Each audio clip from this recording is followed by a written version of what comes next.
Breaking news, you might say heartbreaking news. A heartbreaking day in Florida, and sadly an all too familiar one. 17 people are now confirmed dead. We know at least 3 people still in critical condition after police say that a shooter, believed to be just 19 years old, opened fire at his former high school.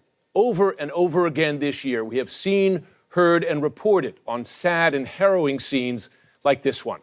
How many depends on how you define a school shooting. This is the 4th shooting at a middle or high school just this year, in 2018. You see chaos, terrified students, their hands on their heads, running to safety, frightened parents rushing to the school, waiting for word on their children. Are they dead or alive? And watching, as you see here, heavily armed SWAT teams, armored vehicles surrounding Marjory Stoneman Douglas High School in Parkland, Florida.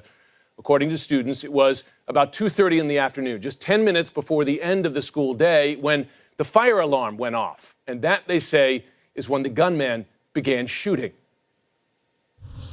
I heard screaming. I heard about 5, 6 gunshots. We thought they were firecrackers because it sounded like them. We weren't sure what was used. And we heard the police yelling. We heard banging on the doors. It's insane. It's unnecessary. There's no words to describe how I feel right now. Like I was shaking. I was panicking. It was just all out panic throughout the school. Panic. The school was quickly put on lockdown. This picture from a student huddled on the floor after hearing shot after shot. Police say the shots fired from both inside and outside the school. The victims, both students and adults. Many students hiding in their classrooms and closets for more than an hour until authorities were able to track the gunman down.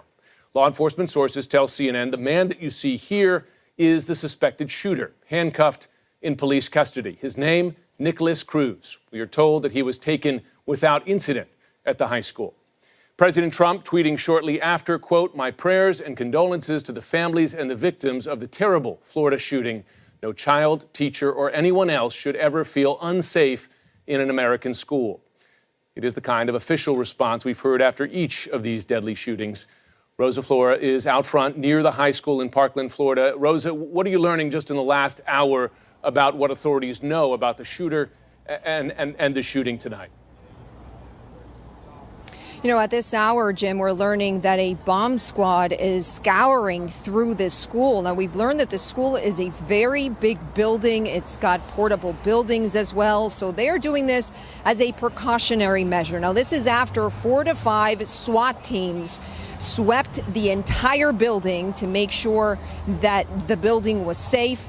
The bomb squad now inside, and we're told that once that happens, then the medical examiner will get access and law enforcement will begin to process the scene. But we are learning a few more details about the shooting from the sheriff from Broward County. He says that the shooting actually started outside the building, that the shooter moved inside, leaving behind a deadly trail. We know that 17 people are dead, 12 people dead inside. And as you mentioned earlier, the intense moments where students were trying to communicate with their parents and parents were trying to do the same, and administrators and teachers were trying to keep calm and peace inside that building so that students could be safe. The dramatic moments, of course, were exchanged through text messages with parents, as parents didn't want to call students because they were afraid and they wanted to make sure that they could communicate with them in a safely manner. Again, at this hour, investigators here telling us that this scene will be processed. It will take time, Jim. As you know, it's painstaking and, of course, extremely graphic and painful for those investigators that will have to go through that school room by room as the deadly trail from this suspect was left behind. And for the parents, because certainly there are parents tonight who are getting word that their children did not survive this. That was Rosa Flores live there at the scene of the shooting. The alleged gunman, now identified by police as Nikolas Cruz. He's now in police custody. Shimon Prokupecz is working his law enforcement sources. Shimon, what do we know about this suspect? Because there is some word there were warnings about him prior to this shooting.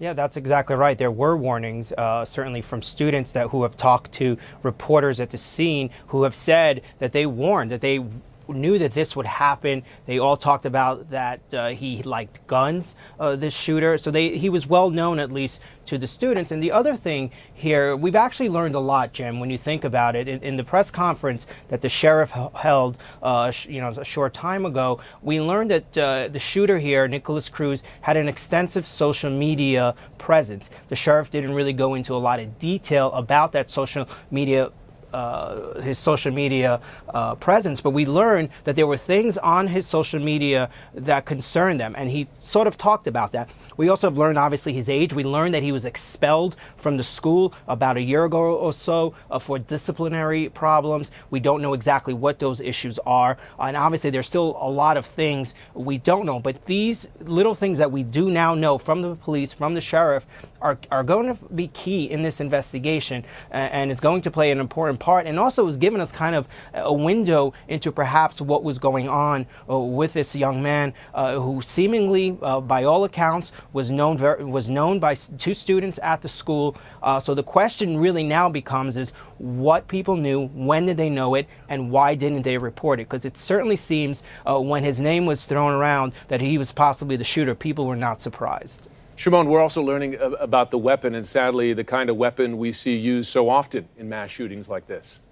Yeah, we are learning, and I want to be careful here because these AR-15, we're told it's an AR-15 style weapon that was used here. It's a large capacity, can fire a lot of rounds. We know that this type of weapon has been used in other shootings. We've talked about this weapon. We've talked about how shooters can access this weapon, and it's been used in several mass shootings. The police, the ATF now are tracing the weapon. There's a serial number perhaps on it that they can now trace to try and find out exactly how he came into contact with this weapon, whether it was purchased by him, whether someone purchased it for him, and that's all going to factor into this investigation. But like I said, Jim, by all accounts, it seems that students at the school were aware. This is a high school, that students there were very much aware that he was into guns.